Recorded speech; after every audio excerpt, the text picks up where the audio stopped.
네, 시간이 다 되었습니다. 눈치가 빠른 친구들은 오늘 대사가 상대의 말과 지문이 삭제된 것이구나 하고 쉽게 알아챘을 것입니다. 네, 오늘의 키워드가 자극과 반응입니다. 그래서 여러분이 분석을 통해서 자극을 찾아내고 자연스럽게 반응 연기를 할 수 있는 그런 훈련이 필요하겠다 싶어서 일부러 상대의 말과 지문을 뺀 것입니다. 자, 그럼 먼저 자극과 반응에 대해서 간략하게 설명드리고 시작하겠습니다. 저는 연기는 무엇으로 이루어져 있는가에 대한 고민을 하다가 연기는 자극과 반응으로 이루어져 있다는 것을 알게 되었습니다. 자, 그럼 여러분께 질문 한 가지만 하겠습니다. 연기가 자극과 반응으로 이루어져 있다면 그럼 연기자는 자극을 주는 사람일까요? 아니면 반응만 하는 사람일까요? 아니면 자극과 반응을 모두 하는 사람일까요? 이 질문을 받게 되면 대부분은 3번을 선택합니다. 그런데 정답은 2번입니다. 혹시 여러분 중에 1번을 선택한 분이 있나요? 1번을 선택하신 분들은 자신의 연기가 발전하지 못하는 이유가 여기에 있다고 생각하시면 됩니다. 자, 설명을 드릴게요. 여기 두 사람이 있습니다. 두 명은 친구예요. 어느 날 친구 B가 앉아서 책을 읽고 있는데 친구 A가 몰래 다가가서 친구 B에게 꿀밤을 콩 하고 때립니다. 그럼 그 꿀밤은 친구 B에게 자극이 되고 그 반응으로 버럭 화를 내게 됩니다. 그럼 그 화는 친구 A에게 자극이 되고 그 반응으로 당황해서 어쩔 줄 몰라 하게 됩니다. 얼굴도 빨개지겠죠? 그럼 친구 A의 당황하는 모습이 친구 B에게는 또 자극이 되고 그 반응으로 오히려 사과를 하게 됩니다. 그럼 친구 A는 또 자극을 받게 되겠죠? 지금까지 친구 A와 친구 B는 자극에 대해서 반응만 했을 뿐입니다. 자신의 반응이 상대에게는 자극이 되는 것이고 상대의 반응이 나에게 자극이 되는 것입니다. 그 누구도 먼저 자극을 준 사람은 없습니다. 그렇죠? 그런데 여기서 이런 질문이 나올 수는 있을 것 같아요. 맨 처음에 친구 A가 꿀밤을 때린 것은 먼저 자극을 준 것 아니냐? 네, 아닙니다. 친구 B가 책을 읽고 있는 모습이 친구 A에게 자극이 돼서 장난을 치고 싶다는 반응으로 꿀밤을 때리게 된 것입니다. 그러니까 맨 처음 역시 친구 A는 자극이 아니라 반응을 한 것입니다. 그러니까 결론을 말씀드리면 우리는 연기를 할 때 내가 어떻게 연기를 해야 하지? 하는 것만 생각한다는 거죠. 즉 자극을 어떻게 줄까만 생각한다는 겁니다. 그게 아니죠. 연기를 잘하는 방법은 내 연기에 대해서 고민하는 시간보다 상대방이 나에게 어떤 자극을 주는가에 대한 고민을 해야 한다는 겁니다. 자극을 받으면 반응은 자연스럽게 나오는 겁니다. 오늘 이 시간부터 여러분은 제시대사를 할 때 내가 어떻게 연기를 할 것인가 보다 상대가 나에게 어떤 자극을 주는가를 고민하시기 바랍니다. 분명히 장담하는데 지금까지 해왔던 연기와는 차원이 다른 연기가 나올 겁니다. 자, 그럼 본격적으로 대사를 분석하면서 상대의 자극을 찾아보는 훈련을 하도록 하겠습니다. 첫 대사를 보니까 아이고라는 감탄사가 나오죠. 어떤 자극에 의해서 나의 반응으로 감탄사가 나온 겁니다. 그렇죠? 그럼 여기서 상대의 자극은 뭘까요? 전상황, 즉 전사가 바로 그 자극이 되는 겁니다. 그럼 전사를 찾으면 상대의 자극이 뭔지 알게 되겠죠? 대화에서 전사는 나의 첫 대사를 통해서 거의 찾을 수 있습니다. 첫 대사를 보겠습니다. 속 모르는 사람이 보면 아기를 가졌다 하겠네요. 이 말은 남들이 보면 아기를 가졌다고 오해하겠다는 말이죠. 즉 상대가 지금 아기를 가졌을 때 하는 어떤 증상을 보이고 있다는 거죠. 자, 그럼 아기를 가졌을 때 증상이 뭐가 있을까요? 제가 아는 바로는 두 가지 정도가 있을 것 같아요. 첫째, 헛구역질을 한다. 둘째, 배가 불러온다. 그쵸? 그런데 만약에 배가 불러오는 증상이라면 아기를 가졌다 하겠네요 하는 의심이 아니라 확신을 하게 되겠죠. 그러니까 2번은 아닌 것 같고 1번 헛구역질을 한다가 맞을 것 같습니다. 헛구역질은 임신했을 때만 나오는 증상은 아니니까 뭐 체했을 때라든지 상한 음식을 먹었거나 아니면 역한 냄새를 맡았거나 이럴 때도 헛구역질은 할 수 있으니까요. 확신은 못하고 의심만 하고 있는 상태가 되겠죠. 대사를 조금 더 보면 지금 헛구역질을 하고 있는 사람이 누구인지 바로 알 수 있습니다.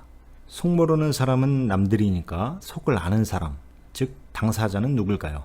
네, 대사 맨 끝에 사월이가 되겠습니다. 그럼 지금 나는 사월이 앞에서 이 말을 하고 있을까요? 그건 아니죠. 맨 마지막 대사에서 보면 4월이라는 이름을 친구처럼 부르고 있는데 첫 대사를 보면 하겠네요 하면서 존댓말을 쓰고 있죠. 물론 비아냥거릴 때는 친구한테라도 존댓말을 쓸 수 있습니다. 그런데 바로 두 번째 대사를 보면 말 상대는 오직 아주머니만 될 테니까 4월이는 조금 멀리 떨어져 있거나 아니면 눈앞에 보이지 않는 곳에 있고 뒷담화의 대상이 되겠습니다. 자, 아주머니만 알고 있어야 돼요 라는 대사를 통해서 아주머니가 어떤 자극을 주었다는 것을 알 수 있습니다. 예를 들면 그게 무슨 소리야 같은 말을 했겠죠. 따라서 이 대사 앞에 상대의 자극에 대한 반응이 먼저 있어야 되겠습니다. 예를 들면 이런 거죠. 아주머니를 4월이 쪽에서 좀 더 멀리 떨어진 곳으로 데리고 간다. 그 다음 대사를 보니까요. 저하고 점점이 있네요. 여기서 이 점점은 말줄임표를 대신하는 거니까 지금 나는 말을 하려도 말고 잠시 멈췄다는 것을 알 수 있습니다. 그럼 왜 멈췄을까요? 어떤 자극을 받았기 때문입니다.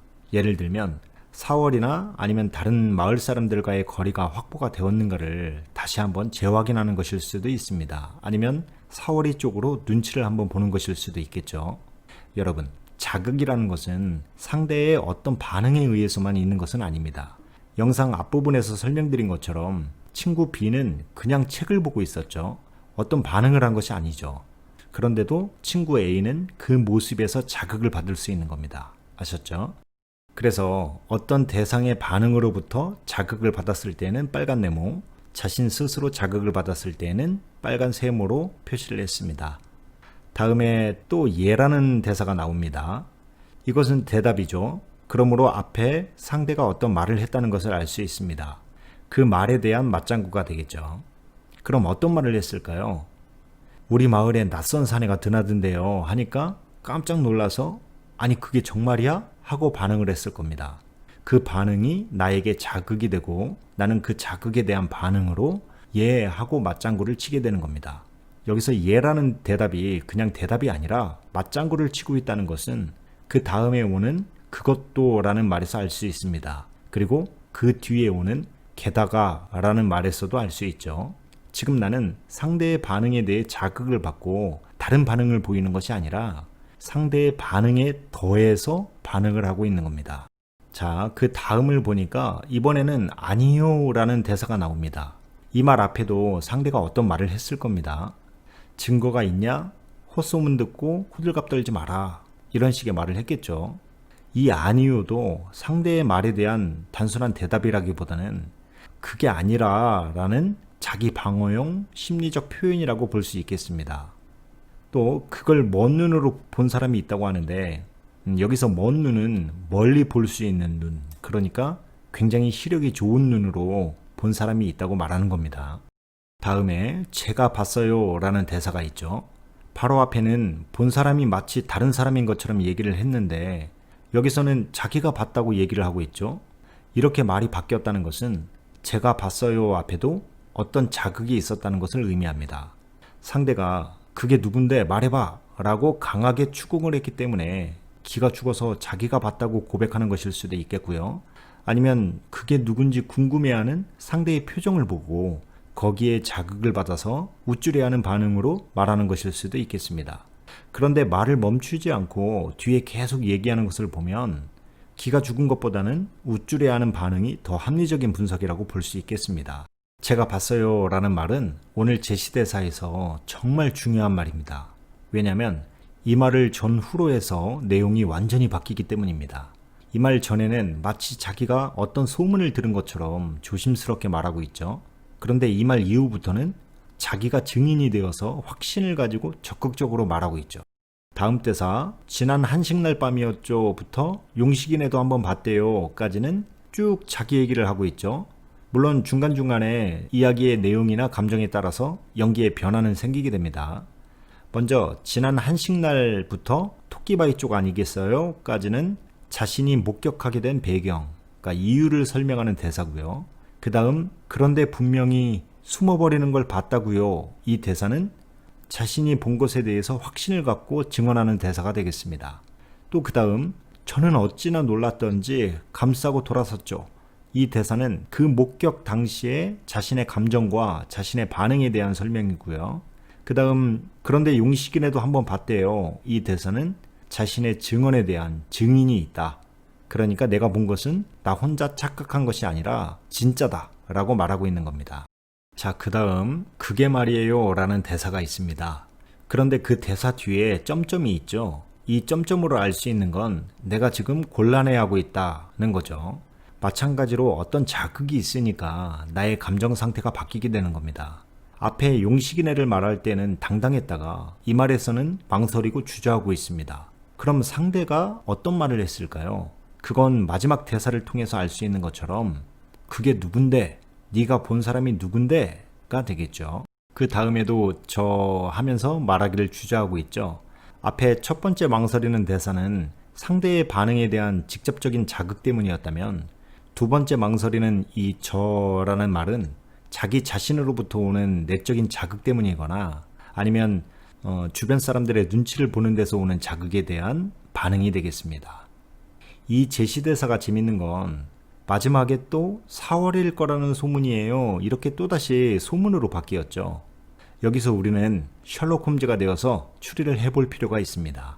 첫 번째, 나는 4월일을 정확히 봤지만 나중에 문제가 될 것을 생각해서 책임 회피용으로 소문을 들었다고 둘러서 말하고 있다. 두 번째, 아니다. 나는 소문으로만 들었다. 그런데 아주머니가 그 소문을 믿지 않으니까 자신이 직접 봤다고 거짓말을 조금 했다. 세 번째, 나는 보긴 봤는데 누군지는 모르다가 지금 보니까 4월이라는 확신이 든다. 여러분은 몇 번째가 맞다고 생각하시나요? 저는 세 번째 분석에 무게를 두고 있습니다. 이유는 봤다는 증언이 너무 분명하고 또 확신이 있으니까 입이 근질근질해서 못 참고 아주머니에게 입방정을 떨고 있는 거죠. 그런데 4월이를 직접 본 것은 아니기 때문에 그러한 소문이 있다고 책임 회피를 하고 있는 것이 되겠습니다. 이렇게 대사 분석과 함께 이 인물에 대해서도 조금은 알게 된 것 같습니다. 이 인물은 남편을 잃은 과부고 다른 사람의 일에 관해서는 입이 가벼운 사람입니다. 진취적이고 리더십이 있는 사람은 아니고요. 소심하고 겁이 많은 사람이 되겠습니다. 네, 지금까지 함께 하신 여러분 수고 많이 하셨습니다. 정말 오랜만에 영상을 올리게 되었는데 앞으로는 좀 더 자주 올릴 수 있도록 노력하겠습니다. 감사합니다.